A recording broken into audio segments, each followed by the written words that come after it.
Assalamualaikum warahmatullahi wabarakatuh. Perkenalkan, nama saya Yesidina Parastika, semester 2 kelas B. Di sini saya akan menjelaskan tentang pengertian menyimak dan lain-lain. Menyimak merupakan kegiatan merefleksi, mengelola serta menginterpretasikan suatu permasalahan dengan melibatkan panca indera seseorang. Menyimak berhubungan dan bermanfaat dengan menyimak dan berbicara, menyimak dan membaca, berbicara dan membaca, serta ekspresi lisan dan ekspresi tulis. Fungsi menyimak berikut ini dapat beberapa fungsi dalam melaksanakan kegiatan menyimak: membuat hubungan antara pribadi lebih efektif, memperoleh informasi yang ada hubungan dan sangkut paut dengan pekerjaan atau profesi, dapat memberikan respon yang tepat, mengumpulkan data agar dapat membuat keputusan-keputusan yang masuk akal. Tujuan menyimak menurut H.G. Taringan: menyimak untuk belajar, menyimak untuk menikmati keindahan audial, menyimak untuk mengevaluasi, menyimak untuk mempresentasi materi, simakan, menyimak untuk mengkomunikasikan ide-ide, menyimak untuk membedakan bunyi-bunyi menyimak, untuk memecahkan masalah, menyimak untuk meyakinkan. Menurut Bunga AYSH dalam modul Hakikat Menyimak terdapat fakta, mengevaluasi fakta, menganalisis fakta, mendapat inspirasi, menghibur dari meningkatkan kemampuan berbicara. Peran menyimak, landasan belajar berbahasa, penunjang keterampilan berbicara, membaca dan menulis, pelancar komunikasi lisan, menambah informasi proses.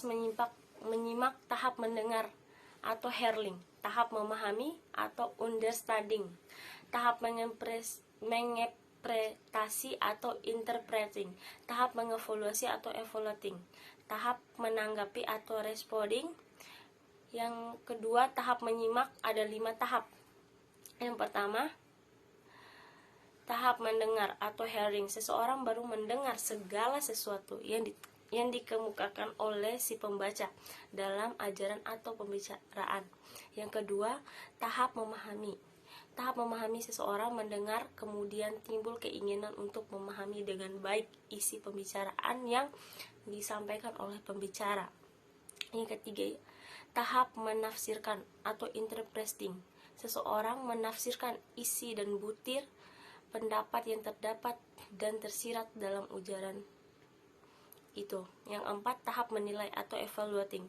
Menyimak mulai menilai terdapat serta gagasan di keunggulan atau kelemahan dan kebaikan atau kekurangannya. Yang kelima, tahap menanggapi atau responding. Menyimak, menyambung, mencamkan, menyerap, serta menerima gagasan atau ide yang dikemukakan oleh pembicara dalam ajaran atau pembicaraan. Tujuan menyimak. Tujuan seseorang menyimak sesuatu itu beraneka ragam. Antara lain, yang pertama itu menyimak untuk belajar. Tujuan utama menyimak agar didapat memperoleh pengetahuan dari bahan ajar si pembicara. Yang kedua, menyimak untuk memati penyimak, menikmati suatu dari materi yang diajarkan. Yang ketiga, menyimak untuk mengevaluasi. Menyimak bermaksud menilai apa-apa yang dimaksud, baik buruk, indah jelek, tepat ngawur, logis tak logis, dan lain-lain. Yang keempat, menyimak untuk mengapresiasi. Menyimak, menikmati serta menghargai apa yang disampaikan dan yang disimak. Yang kelima, menyimak untuk mengomunikasikan ide. Menyimak bermaksud dapat mengonsumsikan ide-ide, gagasan-gagasan maupun perasaan-perasaannya kepada orang lain. Dan yang keenam, menyimak untuk membedakan bunyi-bunyi. Menyimak bermaksud membeda-bedakan bunyi dengan tepat, mana bunyi yang membedakan arti atau distinktif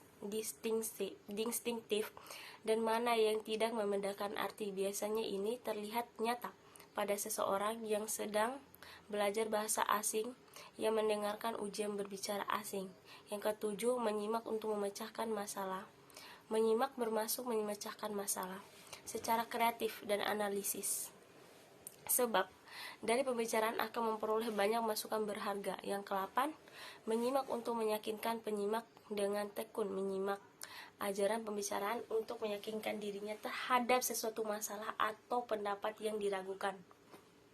Dengan perkataan lain, menyimak persuasif. Terima kasih sudah mendengarkan penjelasan menyimak dari saya. Bila ada kesalahan, saya mohon maaf. Assalamualaikum warahmatullahi wabarakatuh.